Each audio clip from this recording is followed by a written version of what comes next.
Carpenter from the town of Islip with our Supervisor Spotlight. A little bit different today. We're not in the studio at Long Island MacArthur Airport. We're here in the town boardroom, maintaining our very good social distance. And I'm real pleased to have with us today in our makeshift studio, Dr. Chris Raio, who is the chair of emergency medicine at Good Samaritan Hospital in West Islip, right here in the town of Islip.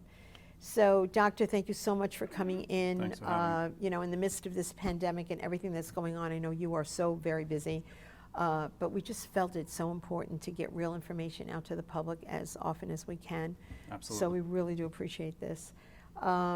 So tell us, what is the current state? You know, we get the numbers every day. I'm on a conference call with the county executive and the health commissioner, and we're, you know, every day the numbers keep ramping up as the test ramps up. Mm-hmm. But how is this affecting the hospitals? So I think you made one good point that people should be aware of. The numbers are going to go up because the more we test, the more positives we get. So it's not necessarily a bad thing that we're seeing the number of positive cases rising, because it also means that we're doing more testing, which I think is actually a benefit. We're definitely seeing the volume of cases really increase on Long Island. I have a lot of friends who work in the city, and about a week ago they started to get hit really, really hard in their emergency departments and in their hospitals, and that trend is certainly starting to shift out east. Our Nassau County places we're seeing are being hit a little bit harder. But we're starting to see more cases out here as well.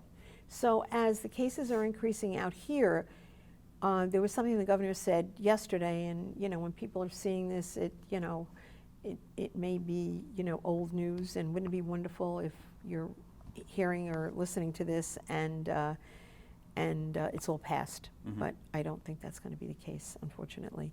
But is there a leveling off of the numbers in the city? So we haven't seen a leveling off per se yet. I think we're all hoping that it starts to at least stay steady. But right now it's still picking up, unfortunately.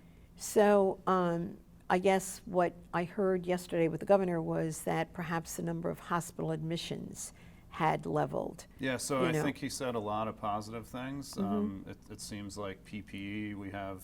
You know, he's saying that we have enough, which I think is definitely a positive, and the number of admissions is starting to trend towards that. I think out here, what we're trying to figure out is it going to get as bad as it was in the city a week ago or 3 to 5 Mm-hmm. days ago, or is there a population density effect maybe where we're not going to get hit quite as hard, but I will tell you we're seeing a lot of sick patients coming in over the last several days, and it's definitely concerning. So can you give me an idea of the kinds of patients you're seeing? So it's really, you know, there's kind of 3 buckets. There's one bucket of patients that we're seeing a lot of that are coming in, you know, younger, tend to be healthier. They have fever and a cough, but they're completely stable. And depending on which site they're presenting to, we'll typically do the test, send them home with good instructions on staying isolated, mm-hmm. et cetera. Then there's another population that's a little bit sicker, that maybe need a little bit more evaluation, maybe need some treatment in the emergency departments, but are still able to go home. And that's okay. It's really the third population of people who need to stay in the hospital. Some of them very, very sick. Some of them needing ventilator support, and that's really the worrisome group, because you know that's the group that needs a lot of resources, and that's the group that could potentially strain the system. And I would imagine that would be the group that has the underlying health conditions, or is that sector that, you know, has the age, et cetera? Right. For the most part, yes. And the majority of them definitely are older, definitely have comorbidities, hypertension, diabetes, previous lung disease. But we are seeing some younger people as well. who also are getting sick, some of them requiring ventilator support, and I think that's scary to a lot of us when we see that. It's scary, but hopefully it opens people's, minds to and senses to what is going on and how serious this really, really is. Because I have to tell you, I'm still seeing people not maintaining that social distance. I pulled out the other night from town hall and drove past a kind of a park-like area with a picnic bench, and there are two, young people huddled next to one another on the picnic bench, and it just is kind of frightening. Yeah, I mean, we've spoken before. I think this is something where everybody has to do their part, every single person. Even if you think you're healthy, well, you potentially could just have a very mild form of the illness. And, you might not pass it to your loved one, but you might pass it to your friend who then passes it to their loved one, everybody has to, for the next couple of weeks to couple of months, really try to stay apart as much as possible. The New York State Health Commissioner is on all of the time with a message, and the one thing that I picked up on, and it sort of rings in my head all of the time, we need to stay apart so that we can eventually come back together. And I think that if we don't do anything else, we need to do that. And like you said, everyone has a part to play. We're not health professionals, you are, but we can do something. Stay home. Yep. Stay home. Yeah, and it's that strain on the system that can be avoided if people do that. We're very ready, we're very prepared, but there just becomes a tipping point where if the number of patients, exceeds that, it's going to be hard. It's going to be a challenge for us to take care of people. And the other patient population that I think we forget about is people still have other issues, right? People are still going to have heart attacks, still going to have strokes, and we can't diminish the care that we're giving to these individuals. It's riskier for them to come into the hospital because there's potential exposure. But we also have that population to deal with, and everybody's just got to really focus on separating and trying to stay isolated as much as possible for these next couple of weeks. The well care that you're kind of referencing kind of makes me a little bit nervous too, because people are naturally, not all doctors' offices are even staying open. The smaller practices you'll see aren't available. People who normally routinely go in for allergy shots, the preventative medicine that we have been working so hard, and I know that, Good Samaritan Hospital, North Wales, South Side, doing health fairs and trying to instill upon people how important it is to do preventive medicine, that's kind of taken a back seat, as it has to. Yeah. But when we get out of this, there are going to be some issues there. We're trying to augment a lot of that with some telehealth stuff, but unfortunately, there are people you just need to see. There are people who need an allergy shot or medication, et cetera. So you're right. Some of those things are on delay, I would say, and then they're going to have to sort of crank up, hopefully, when we get through all this.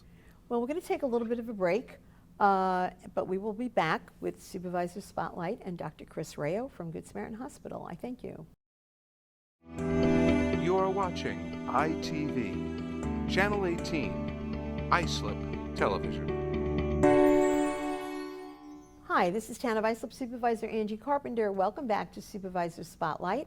And we're really delighted that Dr. Chris Raio, who's the head of emergency medicine at Good Samaritan Hospital, part of Catholic Health Services, took a few moments to be with us today to get some information out on this pandemic that we're all trying to get through, survive, endure, and come out of it stronger than ever.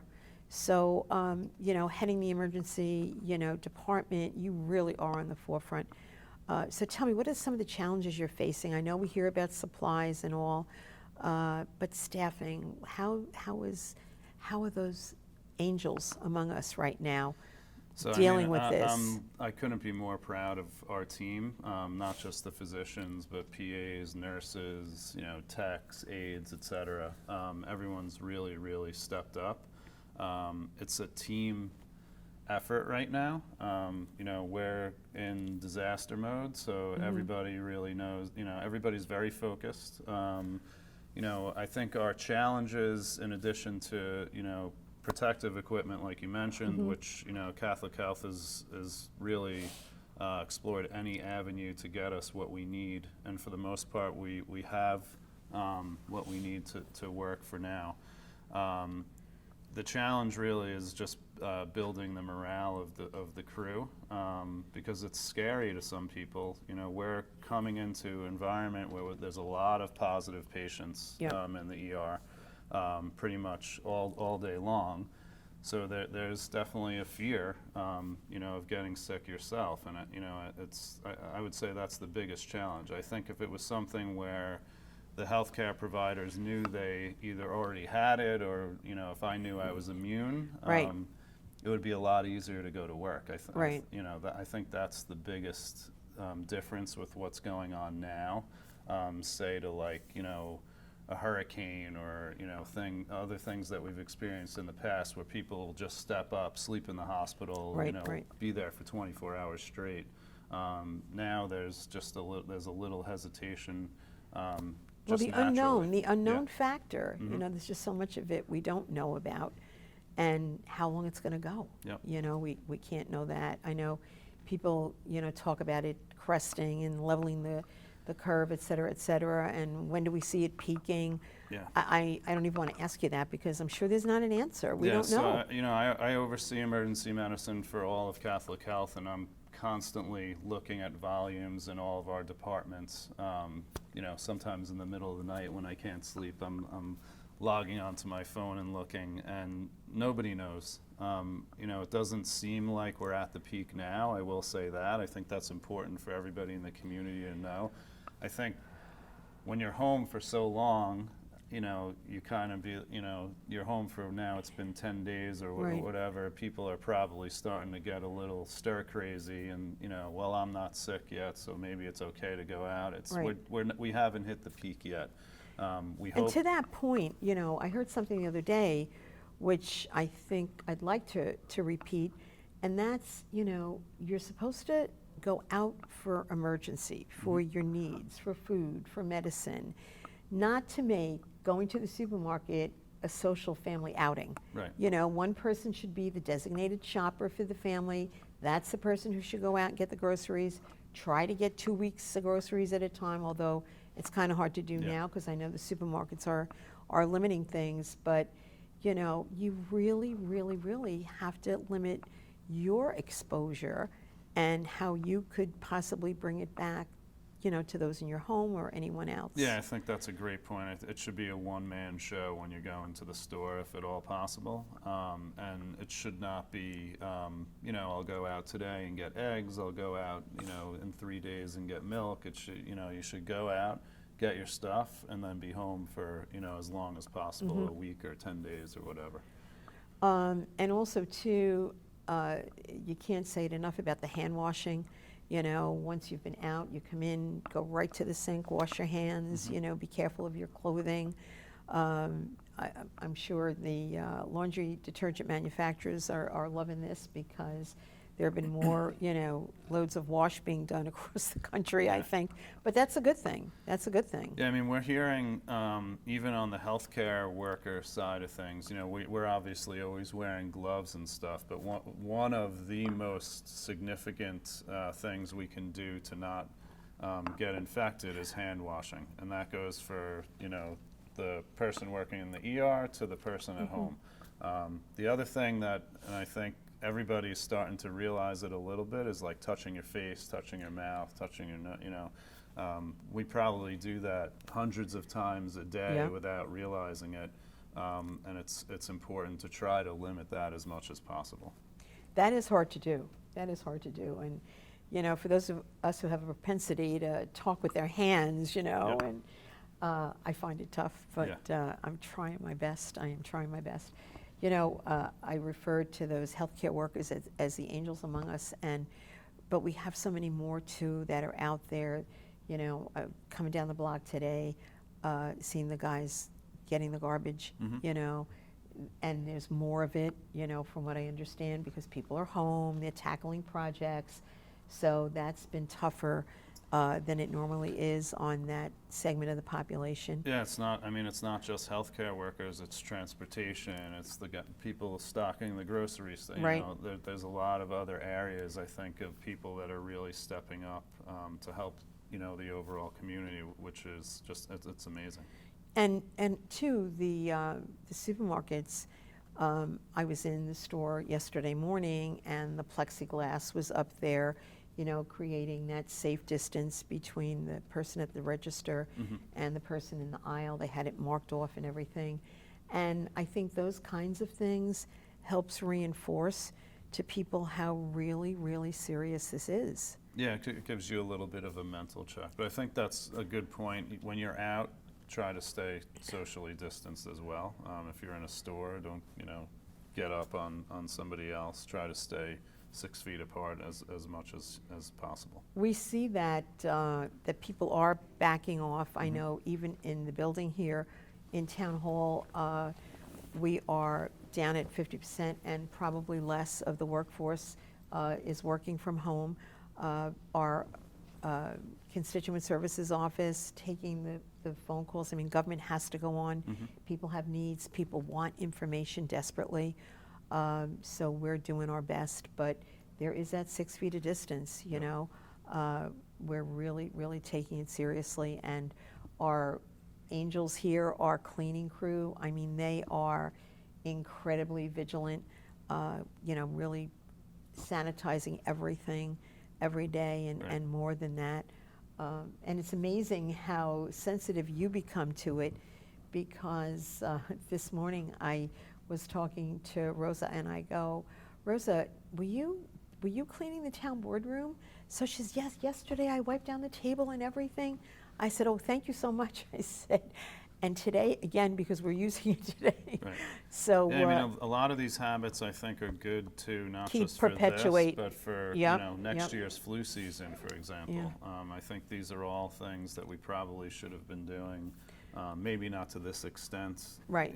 Every single day, but good habits that everybody should be practicing that'll help with other infections and diseases. And God willing, next year when we're confronting flu season, we're going to see a drop in the numbers, and they're going to say, well, that's because everyone became more sensitive to good protocol as far as, keeping sanitized as much as you possibly can. Yeah, there are benefits that I think will come out of this related to practices like that. Okay. Well, we're going to take another little break, and we will be back here with Supervisor Spotlight with our special guest today, Dr. Chris Raio of Good Samaritan Hospital. You are watching ITV, Channel 18, Islip Television. Welcome back to Supervisor Spotlight. This is Town of Islip Supervisor Angie Carpenter. Thank you for watching. And today we have a special guest, Dr. Chris Raio, who is head of emergency medicine at Good Samaritan Hospital, part of Catholic Health Systems, CHS. And obviously we're in the midst of this coronavirus pandemic, epidemic, scary times, really scary times. And, people are like those who have sinus allergies and have a runny nose, or like afraid to even, take a tissue or cough or what have you. But I'd like to ask you to kind of share with us really what are the symptoms, what are the things that are happening that should say to someone, wow, I got to call my doctor here. So, and I think calling your doctor is fine if you have any concerns. The typical symptoms are really upper respiratory. So, dry cough seems to be one of the predominant. Most of the individuals who are affected by corona have fever as well. You can have upper respiratory congestion, shortness of breath, lack of sense of smell seems to be popping up a lot. I don't know if you've read about that. That but we've heard, yes. And then, there are also patients who are presenting atypically with some gastrointestinal symptoms, nausea, diarrhea. But that's less common, and we're seeing that probably in 5% of cases or less. It's really fever, cough, body aches. Those are the big ones that we're seeing. So, in your household, if, God forbid, someone, has those symptoms, they call the doctor, they say, you need to be tested, what happens to everybody at home? So you have to, that's a good question. You have to try to stay apart as much as possible. It's obviously a big challenge. I have 2 young kids. When I go home, hugging, no more hugging, yeah, no more it's tough. kissing. It's hard.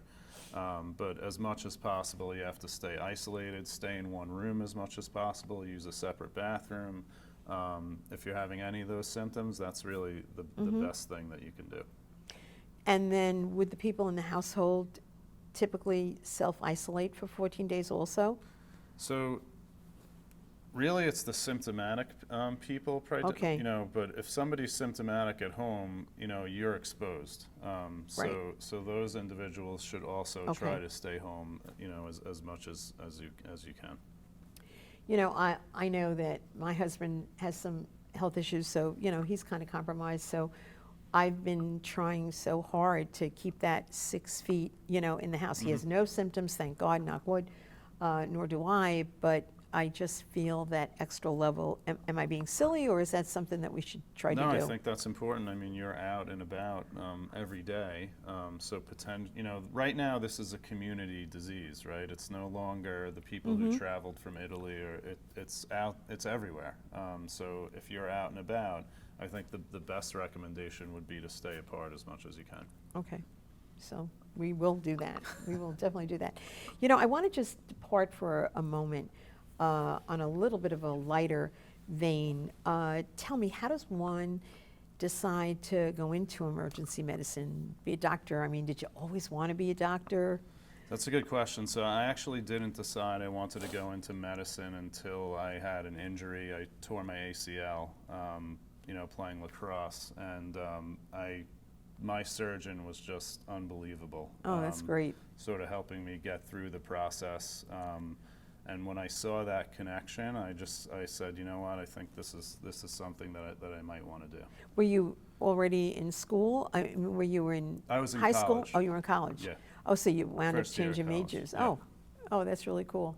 Yeah, I actually was a political science major. Oh, wow. So I really wasn't sure what I was going to do, so I wasn't sure if it was going to be business, law, or medicine, but then I ultimately decided to go into medicine. Well, we're very grateful that you did. And emergency medicine, you're seeing people when they are just so vulnerable. Yeah, you know? so emergency, obviously I'm a little bit biased, but I think emergency physicians are really special individuals. It takes a special kind of person to be able to deal with that kind of environment on a daily basis. Well, it's like crisis mode all the time, it's got to be. Yeah, I couldn't be prouder of not only the people at CHS and Good Sam, but talking to my colleagues all over the country. I'm getting texts from people, almost daily, hang in there, how you doing? We're giving each other updates, we're telling each other what's working, what's not working, everybody's sharing best practices. It's really been pretty amazing. Well, that is one of the positives that hopefully is going to come out of all of this, that sharing of information, and we're hearing it. Elected officials are out there saying it. The governor has done an incredible job, of setting a pace for how serious this is, but not alarming. And I think that really is quite remarkable. Yeah, he's I really have doing to a really say good job. he's very calming Yes. to watch, Yeah. which is And it's important. It's very important. And it's a fine balance.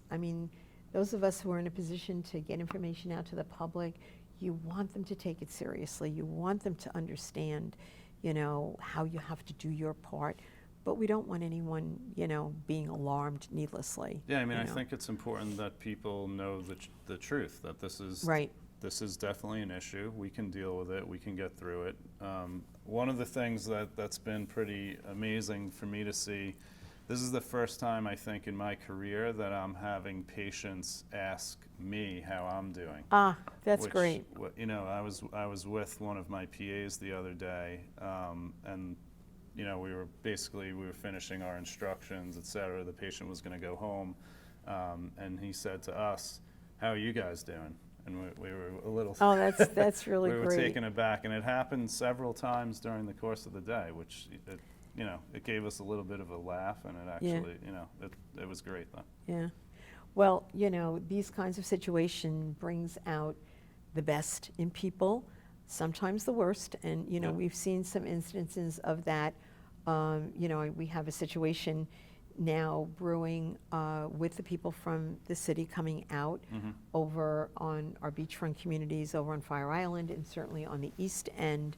Some of the people that live there year-round that aren't used to having this influx of people this Yeah. time of the year, it's weighing on their resources, it's weighing, you know, on supplies, on the EMS community because it's not staffed the same in March as it is Right. in, you know, August.